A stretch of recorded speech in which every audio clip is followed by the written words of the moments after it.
Welcome to the online series on gender in Indian history. In today's lecture, I would be discussing proto-historic cultural stage of development and how there emerged social stratification during the Indus Valley civilization, which was probably missing during the prehistoric stage. With the beginning of proto-historic cultural stage of development and the Bronze Age civilization in India, that is Harappan civilization, some kind of social stratification developed, as there was a section of society that labored and another that wielded authority and lived in the citadels. So, the female figurines that have been studied from this civilization points to the existence of many mother goddess figurines and the bronze statue of the dancing girl, which is indicative of recognition of women's functions of reproduction and sexuality, and this was probably a continuation from the earlier historical period. As you can see on your screens, these are a number of Indus artifacts and which have appeared in the form of terracotta as well as engraved on the seals. As has been pointed out by Gerda Lerner, there emerged some kind of a clan control which gradually took the form of patriarchy. Gerda Lerner has analyzed the origin of patriarchy based on the understanding of several Mesopotamian clay inscriptions. There was an emergence of a rudimentary community or clan control over the reproductive capacity of females since Bronze Age civilizations, as was mentioned by Gerda Lerner in 1986. Though her area of study was the Mesopotamian civilization, but same holds true for Indus Valley civilization. During the Indus Valley civilization, females came to be depicted in various ways, like the clay figurines, the bronze sculpture, and also on the seals through different symbols. Here, an example that has already been given is that of a dancing girl cast in bronze that was sculpted way back at Mohenjo-daro, and as you can see on your screen, this has also become, in fact, the symbol of Indus Valley civilization itself. Now, dancing girl, if we go in its deeper analysis and description, she had large eyes, flat nose, full lips, and in fact she is adorned with necklaces hanging till her breast. Her arms were covered with bangles made of bone or ivory, and as you can see from the posture, she stands in grace. There is a grace and there is an authority in the way dancing girl is standing, and artists of this era had definitely mastered some advanced modeling techniques that they were able to project this kind of an image. Then one can also talk about that how one of the oldest depiction of women can be traced in the sculptures of the Bronze Age Indus Valley civilization, because during the prehistoric art formative stage, there was hardly a depiction of women per se in the form of the physicality. It was more in the form of symbols. It was more in the form of indirect references to different kinds of femininity. Dancing women have been depicted in stone, terracotta, as well as gold figurines. Now, the concept of mother goddess, again, that can be traced to the availability of such a large number of terracotta figure, specifically at Mohenjo-daro, with a punched nose and artistic ornamentation of her body is important. Historians have opined that the mother goddess was the symbol of fertility and prosperity. And it was in this context that one can talk about the depiction of women or the depiction of femininity in these various art forms. So, now several of these figures, the female figurines or the female sculptures of early Harappan era also suggest some kind of a distinct Indianness in the bodies, with their heavy bottoms, textured dresses, and also wearing very elaborate ornaments which were even embellished with flowers. So, wearing crowns, usually holding a pot and suggesting that these women had a life beyond home, they had a life beyond the domestic realm. Early female figurines also show women in textured dresses and also different kind of hairstyles that were not to be found elaborate in all the images, which again indicates that there was some kind of social stratification that was emerging. And the early form of adornment could be seen through necklaces, pendants and bangles, which are found in almost most of these female figurines. Their increase in prevalence with time also indicates the growing importance of women within the realm of religion throughout the mature Harappan period, and this is a very important observation. Now, the mature Harappan figurines have also been projected as the depictions of high class women as well as goddesses. Several scholars agree that the female figurines from the mature Harappan period were either representations of an upper class or they were probably representations of religious women or priestesses or different kind of divinities. And by the end of the mature Harappan period, where female figurines are distinctly adorned, this may represent a rise in the cult of Mother Goddess. Such beliefs probably influenced later on the development of Hinduism and its concept of goddesses as well. As you can see in this figurine of Indus Valley fertility goddess, there was a distinct characteristic that was associated with the projection of the female form. Then the female figurine with a fan headgear, again this indicated the special status of this specific kind of projection. Then several Harappa figurines that abound and that have been found at several sites definitely convey some kind of a belief in the cult of Mother Goddess, and the existence of special kind of headgear and also detailed ornamentation indicates special position of these women. Now, having discussed in detail the proto-historical stage in history, now I would be continuing with the next very important theme, and that is gender in cultural forms. So, basically genderization of several cultural forms from after the end of Indus Valley civilization, and here the most important description that would be undertaken would be that of the Mauryan and post-Mauryan period.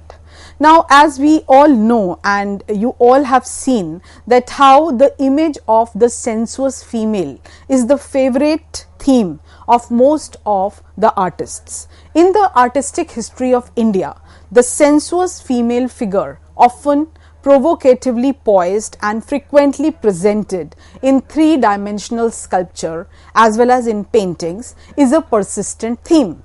The figures and description of several sculptures are cited from Seema Bawa's book Gods, Men and Women, Gender and Sexuality in Early Indian Art.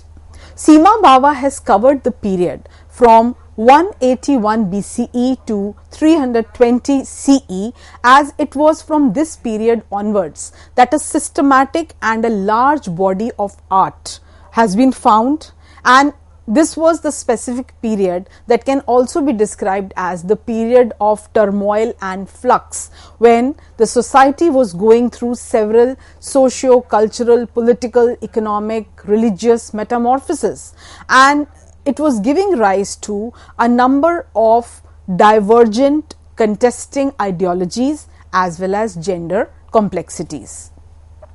So here one can give an example of the famous Didarganj Yakshi.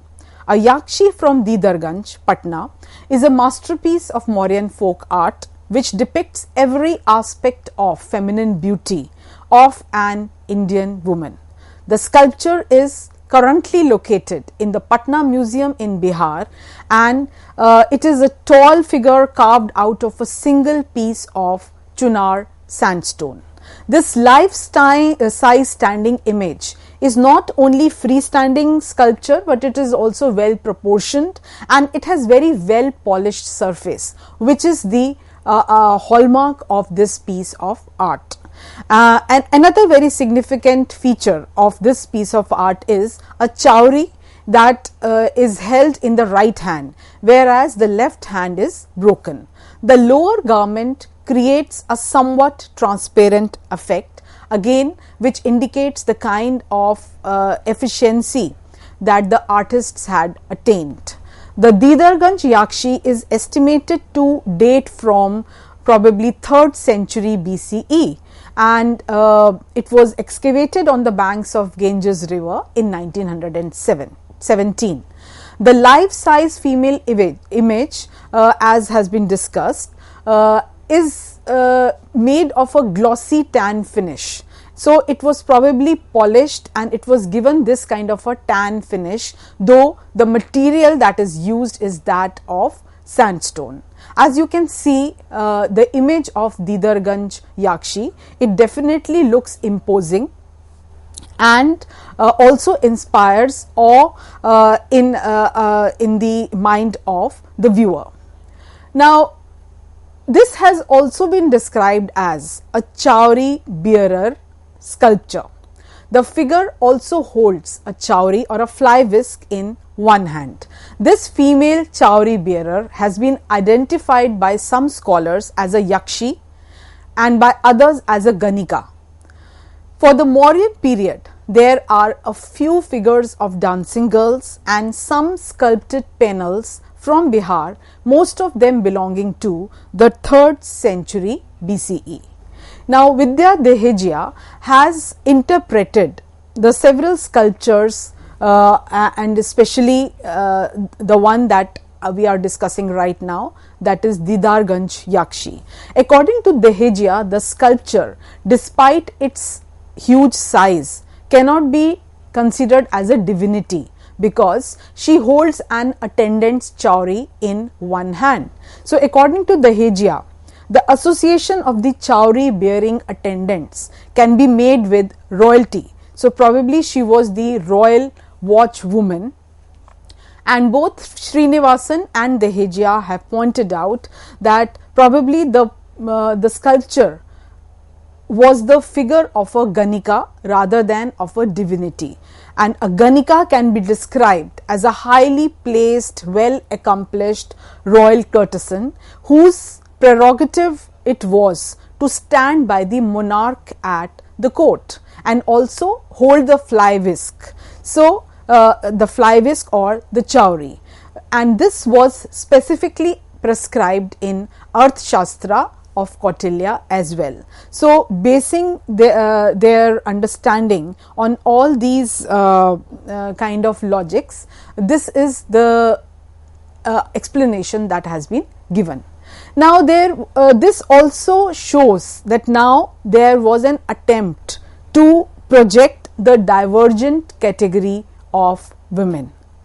This period, that is you can say the Mauryan and the post-Mauryan period, was that of development of engendered representation in art, with the creation of both the aesthetic as well as sexual stereotypes. So therefore there was lot of variety that existed now from post-Mauryan period onwards, when various categories of women have been recovered from art and texts of females, of mothers, wives, nuns, prostitutes, semi-divine yakshis, ogresses as well as temptresses. So basically this whole discourse of motherhood, nunnery, then apsaras, all these appear in various art forms of the post-Mauryan period onwards.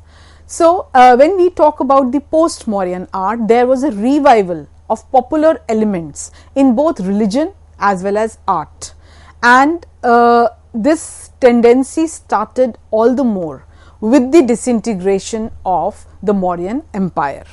The art of the Buddhist monuments in Bharhut and Sanchi also shows very strong links with the tribal as well as the village cults of the yakshas, nagas and several tree spirits that were projected in various art forms. Here a very good example that can be given is that of Bharhut railing.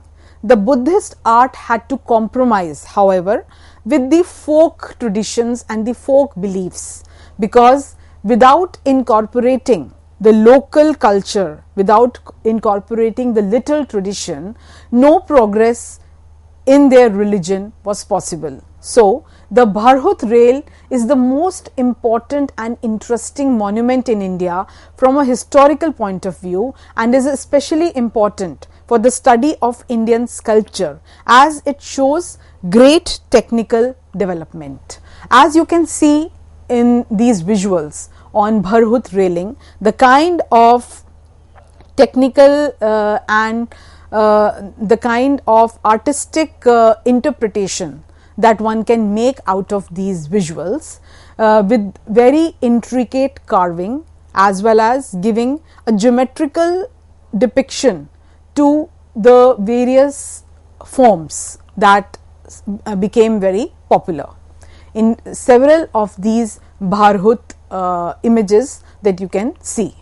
So the narrative art collective over the individual became now very important subject of portrayal.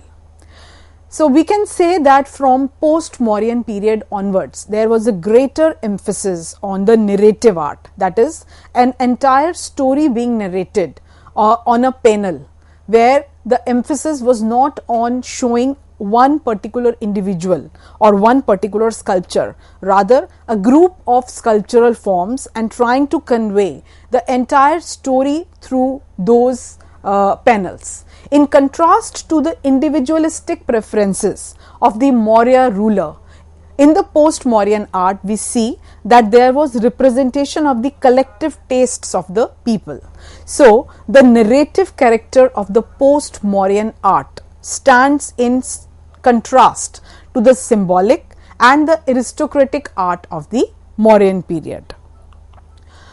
It is in this background that I would also like to mention another very interesting type of sculptural depiction of femininity, and that was Sal Bhanjika, the woman and the tree motif. This became characteristic of Indian art, and it appeared on the reliefs of pillars of gateway and railings at Bharhut, Bodh Gaya, Sanchi and Mathura. And the several sculptures of the female figures that came to be associated with the trees had very peculiar voluptuous bodies. They were usually scantily clothed, and sometimes they were even nude, and they had a very broad jeweled belt that was kind of a must in their depiction.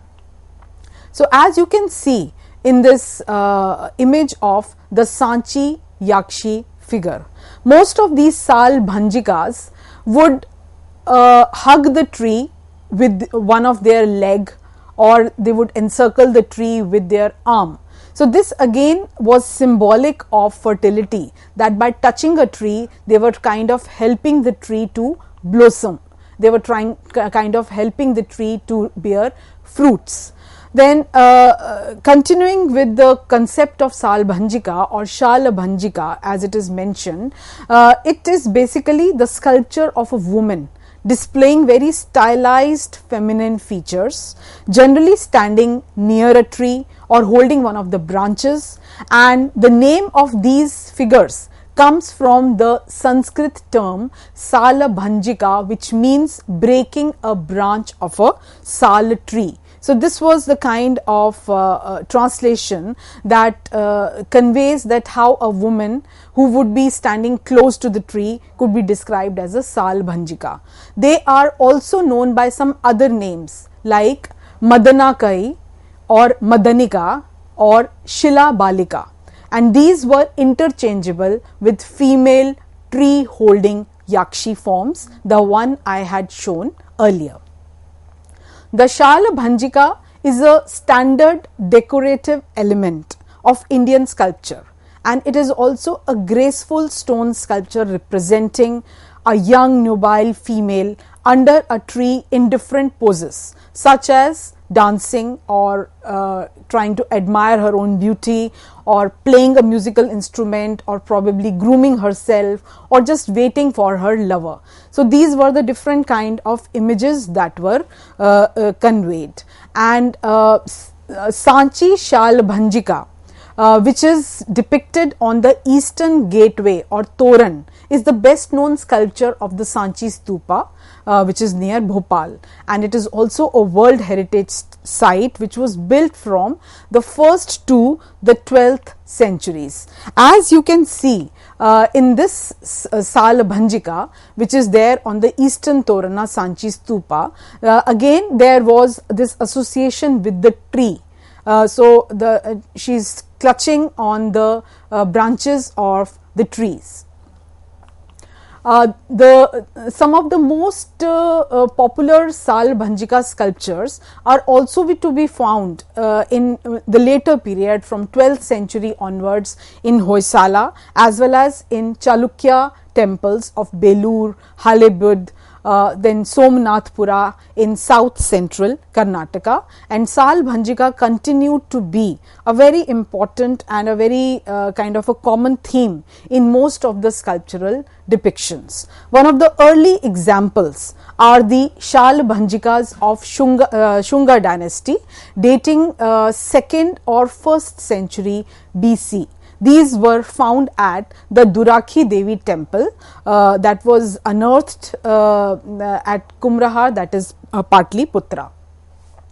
Then one can also discuss the glorification of women, which became a very important theme behind the eroticism of yakshis or the nature spirit. I mean, this is the kind of interpretation that several historians have worked on as to why so much of eroticism of yakshis or the nature spirit or the Salbhanjikas was kind of being conveyed. Probably this was some kind of a glorification of a woman's femininity. According to Dehejiya, the sensuous female figures, including those carved against the Bharhut railings, were not they had not been planned or they had not been made for the viewing pleasure of men or for the pleasure of the viewers. It was not to satisfy the sexual urges of the viewers. The popular motive of a woman standing beneath a tree